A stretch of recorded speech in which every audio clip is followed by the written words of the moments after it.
Менување на заклучоците на Советот на Европската Унија, што го побара вчера премиерот Христијан Мицкоски, откако беше реизбран за лидер на ВМРО ДПМН, е многу тешко да се случи. Ова е ставот на политичкиот аналитичар Петар Арсовски, според кого повозможно е да се усвојат нови заклучоци.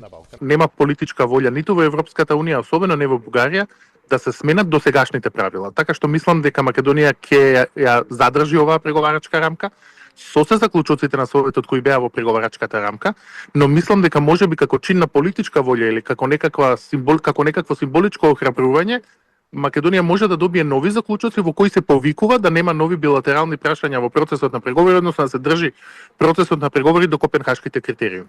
Арсовски смета дека Бугарија под меѓународен политички притисок, вклучително и од САД, би можела да отсуствува или да го премолчи гласањето за нови заклучоци на Европскиот совет, а кои Македонија би ги толкувала како некакви гаранции кои ги бара, но не е да се откаже од веќе усвоените услови за земјава на ниво на Европската Унија.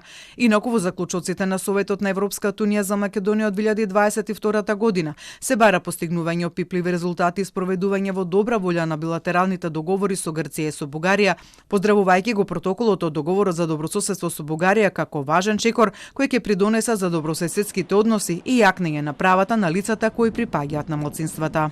Советот во овој поглед ја поздравува намерата на Северна Македонија да ги започне и постигне како приоритет релевантните уставни измени, со цел во уставот да се вклучат граѓаните кои живеат во границите на државата и кои се дел од други народи, како што се бугарите. При тоа Советот наведува дека за да се заврши оваа фаза од отварањето на преговорите, Советот ќе свика уште една меѓувладина конференција што Македонија ќе ја спроведе својата обврска за уставни измени. Но уставните измени како услов за отпочнување на преговарачкиот процес, освен во заклучоците, наведени се во преговарачката рамка за Македонија во членот 5, каде се реферира на договор за добрососедство и спроведување на вториот протокол од договорот. А токму во протоколот во третата точка, македонската влада се согласува следната меѓувладина конференција со Европската Унија да се одржи откако во сила ќе влезат уставните измени. Во протоколот се реферира и на работата на заедничката историска комисија со Бугарија, промената на учебниците по историја, говорот за омраза, рехабилитацијата на жртвите на репресијата на комунистичкиот период. Арсовски смета дека промена на преговарачката рамка не е можна и оти Бугарија не би се откажала од барања кои веќе ги има во джеб, односно од барањата наведени во протоколот. Не мислам дека условите во протокол 2, не мислам дека условите во заклучоците можат да се сменат. Односно, од обврските кои сме ги прифатиле веќе, нема бегање. Можеме да побараме гаранции дека нема да има нови обврски. Тоа евентуално можеме политички да го добиеме. Македонските политички елити велат не сакаме нови услови. Всушност во тоа може да читам не сакаме да ги исполниме и досегашните. Првото може да го добијат, да нема нови услови, но не може да го добијат второто, да не ги исполнат досегашните.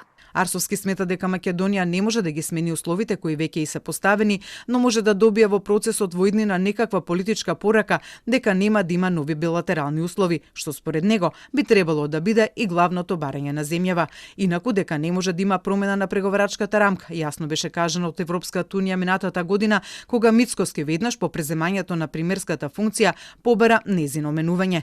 Тогашниот евроамбасадор во земјава Дейвид Гир ја пренесе пораката од Брисел дека не гледа можност за такво нешто.